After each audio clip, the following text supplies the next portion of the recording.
Hello and welcome to the second edition of Monday Special, Where Are They Now? I'm Janet Mbogwandisho.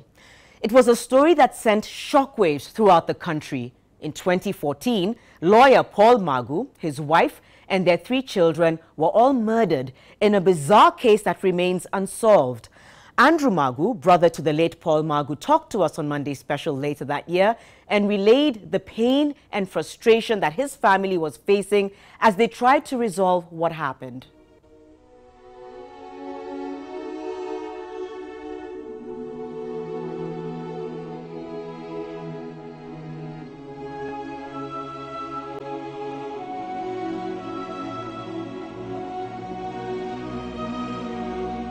It's like something was really keeping him off, as in he could no longer associate with us. We could no longer talk until he got to a point where maybe you'll call him and maybe he'll return your call after 1 week, or maybe another day you'll call him and he'll tell you, maybe I changed my phone, who is this? So initially we did not think that it was something that could go that far. We later sat down with Andrew Magu a few days ago, who told us that while he has to remain strong, his family is still coming to terms with the horror of what happened to their loved one. All right, Andrew, thank you so much for talking to us. We hosted you on the show about 2 years ago after a story that really captured the attention of the country in a very sad way. How are you coping since you laid them to rest? It's been a very hard and long process, especially for my parents, especially for my mom, because at that time she was working immediately after she retired, and she didn't have the period or the time to mourn. So I think she started mourning after retirement. But I can tell you it was very difficult.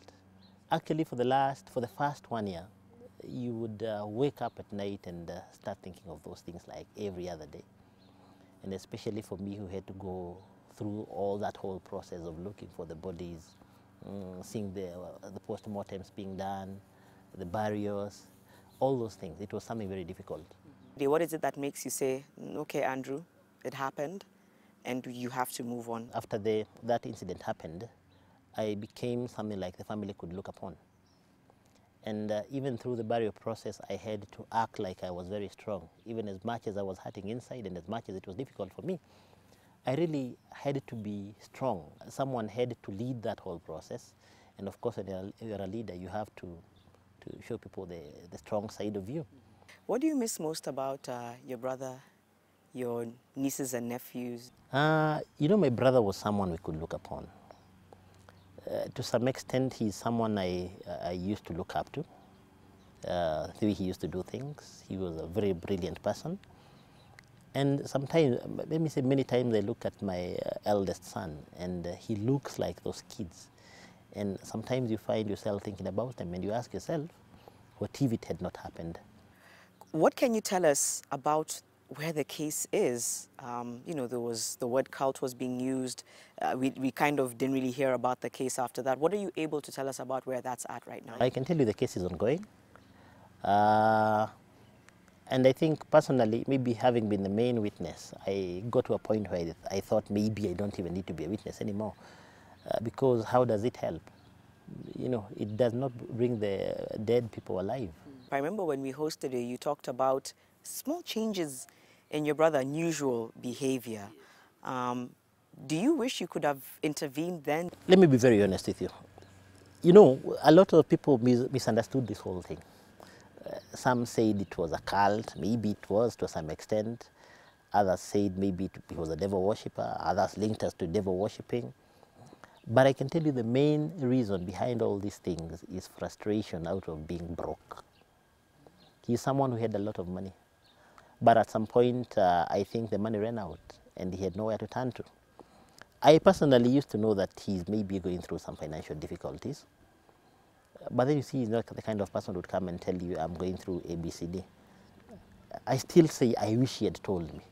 And I say that because when I got into that house, the first time, the first note I found on the table was written, I would rather be dead than broke. This was after? Immediately after the death. Immediately after the death. Yeah. That was the note that was placed on the table. So I personally think maybe someone can get frustrated to a point of maybe even running out of his mind. But I think that was the main reason. Then how were the children you know, in terms of victimized, I guess that's the word I could use. Do you think he was in so much pain that he could have inflicted that same pain on the children, or is that something that you still don't know? You know, the case of the kid is still a mystery up to today. Because even the investigation showed that some other people are involved. But up to now, no arrests have ever been made. Are you hopeful that they will be made? I'm no longer hopeful. If something was to be solved, it would have been solved those days, not now. What would you advise families, family members who notice this, someone in the family who's exuding very strange behavior? I think the best thing is to offer people as much support as you can. Even now, because I've even been approached by people telling me my sister went to church, she's so immersed in church, my brother went to ABCD church, he's even giving their property to the church.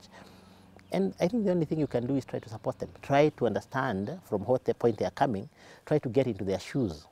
It may be hard to get them out of that, and even very difficult, but maybe if you offer them your support, you may be able to salvage something. Because I think that case should be used as a point of reference to help other people. Because if it is not done, if we don't have people noting that and maybe offering counseling, that is not the last case we are seeing on this. Yeah. All right. Thank you for your honesty. I know you have an album. Yes, I do. Do you often look at their pictures? Not really, because once you look at these pictures, of course, the images take you back. The pictures take you back to things that you would wish would just, you know, even sometimes by the way, you think it's like a bad dream. Yeah. And sometimes I'm in traffic and I see someone in another car looks exactly like him and you think, oh, maybe this could be him. It's like something maybe we have never accepted, something that maybe one day we think he'll reappear or something.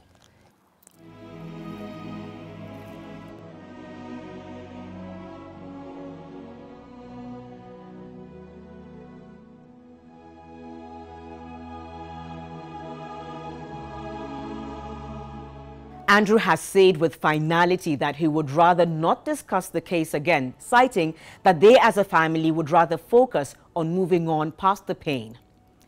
Thank you for watching Monday Special. I'm Janet Mbogwa Ndisho. Have a happy new year and see you soon.